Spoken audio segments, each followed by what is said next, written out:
unloading, filling the third wagon. Switched fields and the other side of this farm. And this corn is a lot better over here. Standing about perfect. Different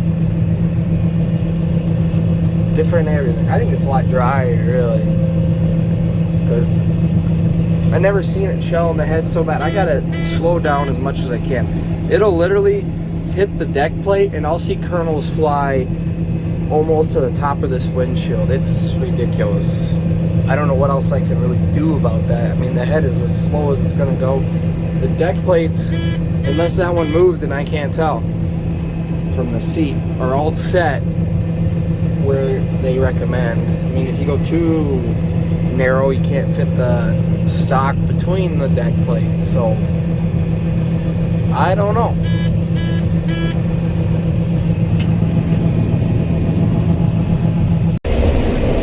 Well, it's now Thursday. This is probably a new video from the last one. Basically, I just go to work, come back and combine for a couple hours. We're on the big field here, just nice straight rows here. We had a little bit down over here, but nothing too bad. The more rows we go up the hill, the less problems. We had a lot of stock rot here, obviously. That's why a lot of it went down. But we actually got the concave to be able to move today. The last 2 days we couldn't. We had to do it manually. The actuator that moves the concave died, I guess, because put a new one on and it works. So we could extend it, make the clearance bigger, but we couldn't close it, and that's kind of a problem because if you can't get it closed enough, you're not going to get it off the cob, and you're going to be putting it on the ground, and no one wants to grow a corn crop to put a decent amount on the ground. So it is September 30th, by the way. This is the most corn we ever had combined in the month of September, but it's pretty dry. When we started, it was 20%. I don't know what this is. This is a lot longer day corn, but would rather combine it a little wetter, have less head loss and less risk of more of it falling flat. But I mean, it's real dusty. I don't think it's yielding that great this year. This monitor don't work, I know that. It's all over the board. I don't know. Unless it's really 70 bushel corn. I think it's better than 70 bushel corn, but I don't think it's no 200. I can say that. May, June, July, and start August were just way too dry, I think. Really, I think eliminate the yield potential quite a bit. But I really don't know what it's yielding at all. So, like this. This is what it says. 100 bushel an acre. Probably more like 150 maybe, 160. But whatever. That's what a drought does for you. Maybe the corn is doing a little better than I think. So I looked at the monitor. I went down and back, and it was exactly an acre. And I got a hopper that's full. Like, you can see the corn in the window there. Of course, the combine's on a side hill, so this side isn't as full. Last one for the night, the smaller J&M. Otherwise, we're out 4 wagons full. I'm not going to fill the combine here. There ain't much in this field left. But last day of September, we're going to have damn near 90 acres out. I guess the last couple loads they took to town today was 18% moisture, so that is just crazy. That dry already. Of course, it's been 85 degrees and sunny all week. It's drying down. I bet it's drying a good percent or two a day at this point. So definitely go time. This wagon is so much easier to fill. So small. Parkers and the Brett take a lot of corn compared to this thing. We're filler yet.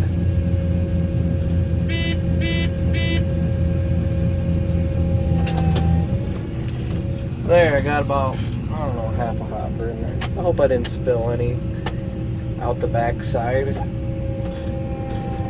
You can never really tell how full the back side is, which sucks. Spin around and see how bad we did here.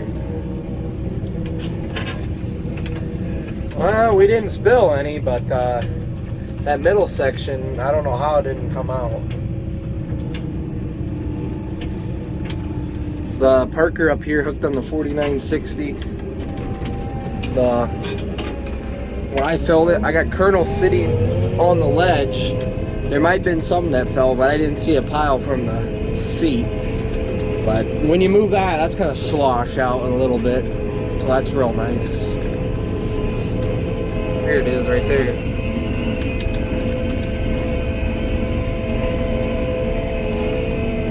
All the wagons are full. Got some in here. There's really not much left in this field, and this is the last one on the farm. This farm.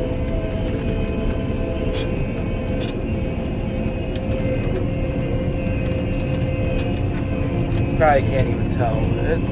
That middle part, pretty close. We'll put this combine up here.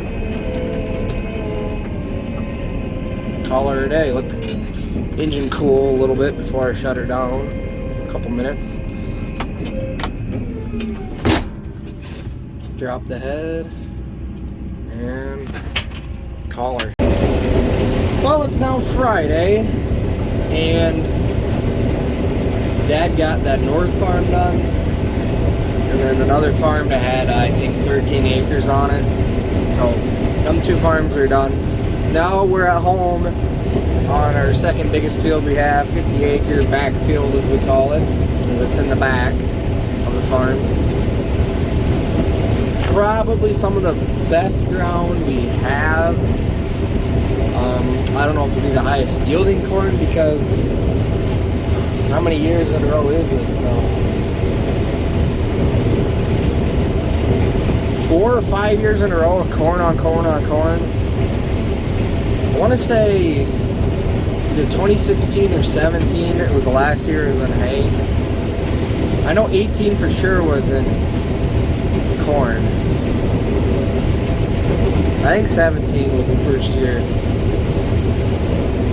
No, it was 18. 18 was the first year of corn. So 18, 19, 20, 21. Fourth year of corn. It just needs rotated out. So I believe the plan is this whole 50 acres here is going to alfalfa/oats, which is a stupid amount, but you got to rotate it into something. And we need the feed, so yeah. I mean, we would rotate into beans on the home farm, but we still need a decent amount of corn because we need corn stalks for bedding. Otherwise, we could probably rotate beans at home, but you know, it is what it is here. But I can tell you, this is a lot better yielding corn. It's a lot better ground, longer day corn. I'm gonna have to unload soon. We're just opening it up, you know, along the fence line is real nice to open up. No room to unload the wagon into the wagon. And there was just stupid amount of weeds on the edge. I'd never seen it so bad. So yeah.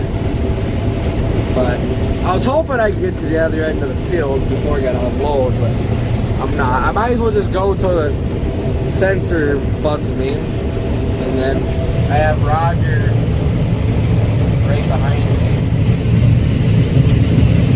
following at a distance. So if I need to unload him. Like these waterways, just ridiculous with weeds.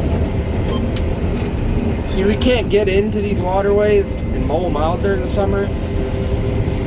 So when the corn was just short enough where I could get the tractor through it without doing damage, we brush hogged all these out. And that was probably first week of June, and they're terrible. So So rotating in the hay, probably not bad to get rid of them. You're gonna cut it 3-4 times a year. That tends to get rid of some weed pressure, dude. But we're just stupid full. I can't believe the sensor hadn't gone off yet. That is surprising, but we're gonna have to unload here. Got her unloaded. I didn't film it because it was quite a struggle. The auger is only halfway out, and I'm halfway out of the seat trying to tell where I gotta go. The camera helps. I got a camera on the end of the auger, and that helps some, but pretty good amount. You know you ain't gonna overfill it, but yeah, it's real nice. Back cut on the third hopper. We made it not back yet. We only went on the north and east side of the field. I haven't even done any end rows on the south and west side yet. But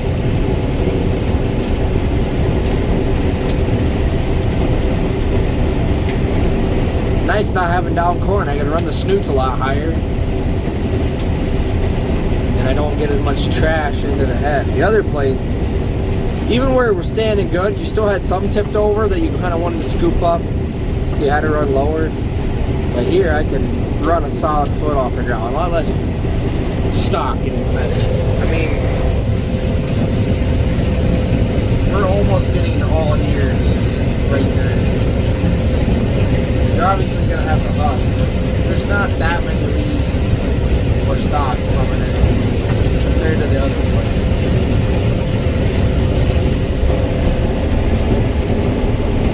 Real nice.